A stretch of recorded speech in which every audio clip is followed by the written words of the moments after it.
The Circleville Letters. In 1976, residents of the small city south of Columbus, Ohio, began receiving handwritten, sinister, and graphic letters.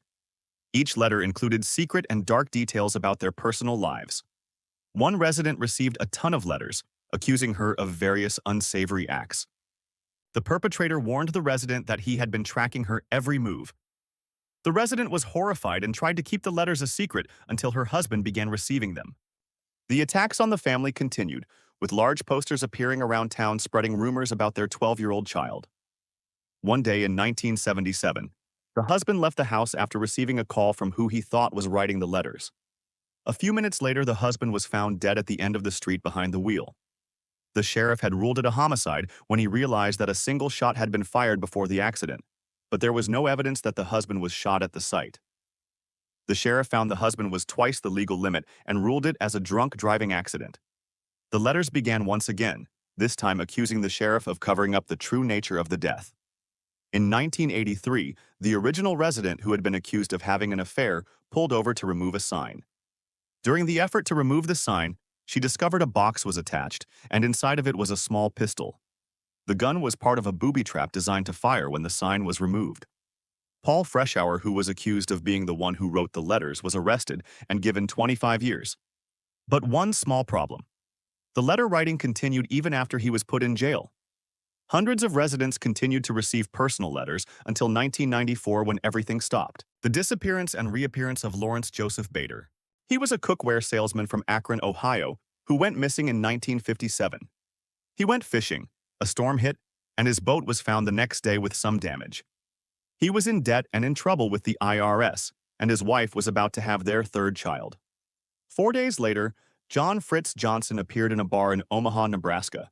Spoiler, it's Larry Bader. He was known for his wild personality, a radio announcer and a TV sports director, becoming a minor celebrity in Omaha. In 1965, he was in Chicago for a tournament, and an acquaintance from Akron recognized him, despite the eye patch, and brought Bader's niece to take a look. She agreed that he was her uncle. He denied it, but found it humorous. His fingerprints were then matched to Larry Bader's military records, and it was confirmed. Fritz Johnson always claimed that he had no memory of his former life as Larry Bader. Psychiatrists examined him and believed he was telling the truth, even though he had financial reasons to assume a new identity. It is also considered a possibility that the eye tumor had something to do with it. He ultimately died in 1966 from the eye tumor, and it was never determined conclusively whether he was lying or not. The death of John Lang. On the afternoon of September 23, 1880, on a farm just a few miles outside of Gallatin, Tennessee was occupied by David Lang and his family. His wife, Emma, his 2 children, 8-year-old George and 11-year-old Sarah, and their household servants. On that afternoon, Mr. Lang started crossing across the pasture toward his quarter horses. As Lang was crossing the pasture, the horse and buggy of the family's friend, Judge August Peck, came into view on the lane in front of the house. Then David Lang completely disappeared in mid-step. David Lang had just suddenly ceased to exist. This was fully witnessed by his 2 children, his wife, Judge August Peck, and the judge's traveling companion, the judge's brother-in-law. Understandably, Mrs. Lang screamed. All 5 witnesses ran to the spot they had last seen Mr. Lang, but there was nothing to hide behind or under. The field contained just short grass. The adults quickly searched the field for other possible clues, but to no effect.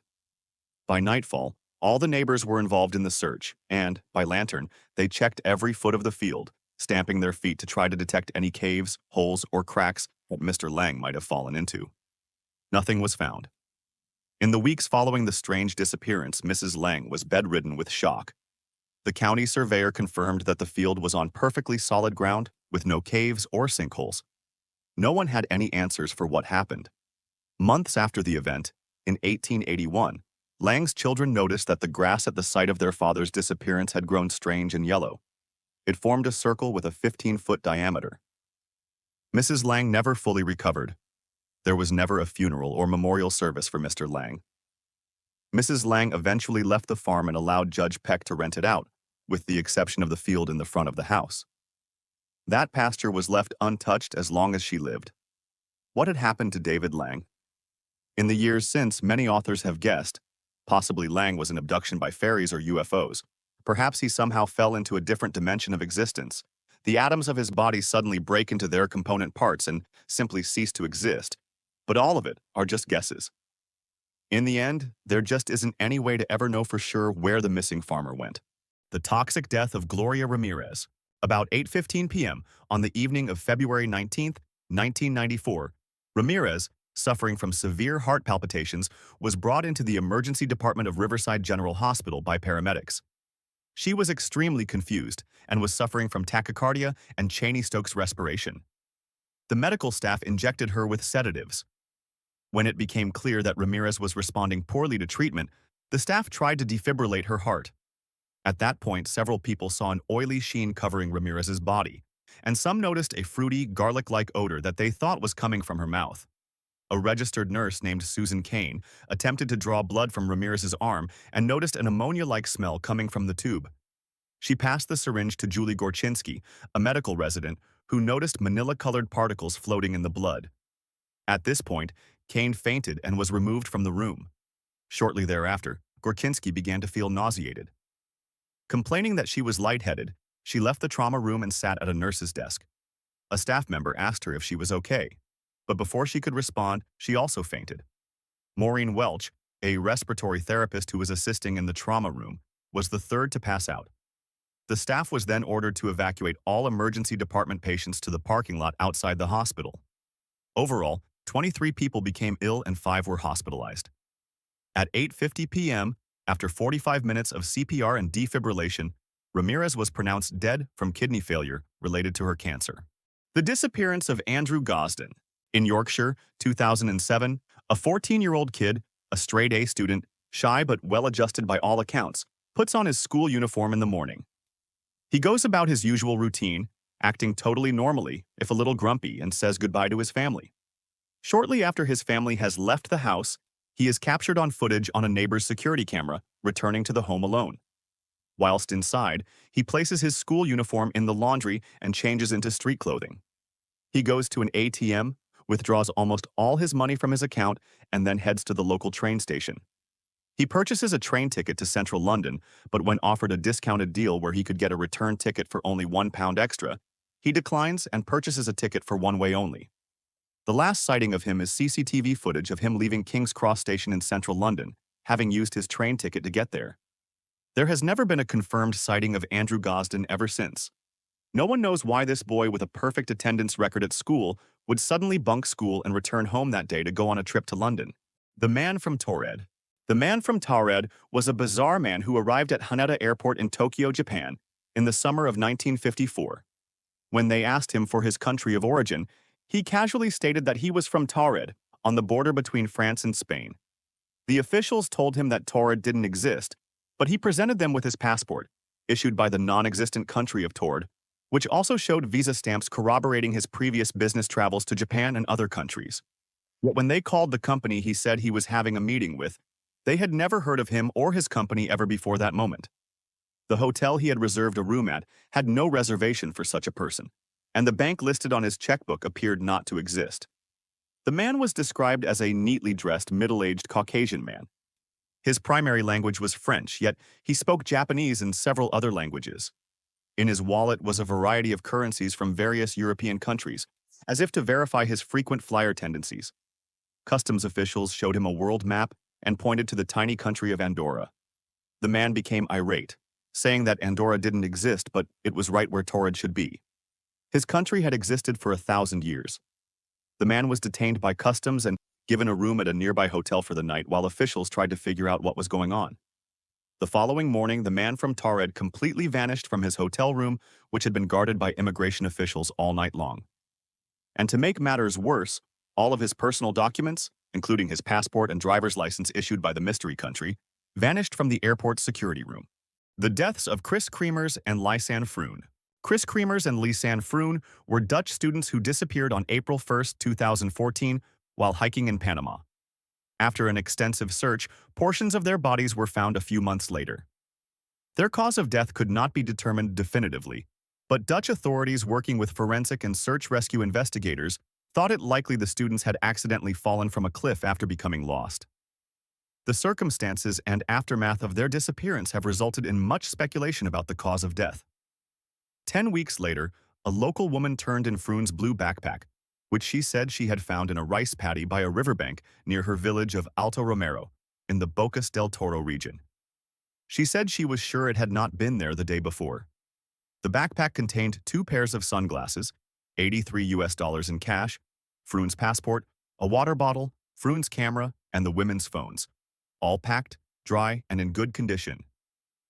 The women's phones showed that some hours after the start of their hike, someone had dialed 112, the international emergency number, and 911, the emergency number in Panama. The first distress call had been made just hours after beginning their hike. One from Kremers' iPhone at 1639, and, shortly after that, one from Froon's Samsung Galaxy at 1651. None of the calls had gone through due to a lack of reception in the area, except for one 911 call attempt on April 3rd that lasted for a little over a second before breaking up. Froon's camera contained photos from April 1st suggesting that the women had taken a trail at the overlook of the Continental Divide and wandered into some wilderness hours before their first attempt to reach 911, but with no signs of anything unusual. On April 8th, 90 flash photos were taken between 1 a.m. and 4 a.m., apparently deep in the jungle and in near-complete darkness. A few photos show that they were possibly near a river or a ravine. Some show a twig with plastic bags and candy wrappers on top of a rock. Another shows what looks like toilet paper and a mirror on another rock, and another shows the back of Kremers' head. The discovery of the backpack led to new searches along the Culebra.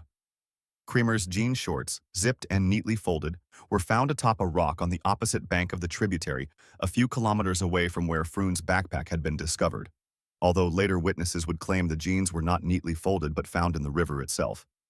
Soon at least 33 widely scattered bones were discovered along the same riverbank. DNA testing confirmed they belonged to Froon and Kremers. Froon's bones still had some skin attached to them, but Kremers' bones appeared to have been bleached. A Panamanian forensic anthropologist later claimed that under magnification, there are no discernible scratches of any kind on the bones, neither of natural nor cultural origin. There are no marks on the bones at all. The Oakville Blob. In 1994, there was a rainstorm in Oakville, Washington. Only the raindrops were a strange clear substance that had the consistency of jello. Lots of people experienced flu-like symptoms after coming into contact with it, and people's dogs and cats all over the city were dying. When a local hospital ran a lab test on the substance after one of the patients suggested it, it was found that whatever this mysterious rain was, it had human white blood cells in it. Sometime after that, a sample was also sent to the Washington State Health Laboratory, where it was being researched by epidemiologist Mike McDowell. After he determined that it was man-made and speculated that it was some sort of matrix for transporting viruses, bacteria, the samples suddenly went missing from the containment facility, and his supervisor told him not to ask any questions. There are no known samples of the stuff anywhere today, despite being sent to several different facilities by various Oakville residents. The Kenora Bomber. The Kenora Bomber who walked into a CIBC bank in a small town in northwestern Ontario in 1973. He had a vest made of dynamite and was outfitted with a dead man's switch, 2 clothespins wired to the homemade bomb that would detonate if he was harmed and his mouth opened. He was escorted outside the bank by plainclothes cop Don Milliard. Surrounded by a loosely cordoned-off area, many townsfolk had gathered to bear witness to the robbery. Rogue Officer Lisanne took and shot, disobeying orders, hitting the robber, and the subsequent massive explosion shook the entire Kenora Main Street, blowing out windows, raining bloody body parts, glass, lumber, steel, and the contents of the 3 duffel bags filled with cash, bloodied paper bills which slowly spiraled down in the smoke and debris on the entire block and beyond. Officer Milliard was gravely injured, being so close to the robber but lived to tell the tale. Lisanne was reprimanded but continued on the local police force until his retirement. The town was in shock for weeks and made international headlines. The robber remains unknown to this day. The Cessna airplane he requested implied he had a pilot's license, but no other details, missing persons or clues ever revealed his identity. Not the strangest mystery, but to locals and detectives it certainly was for years afterwards.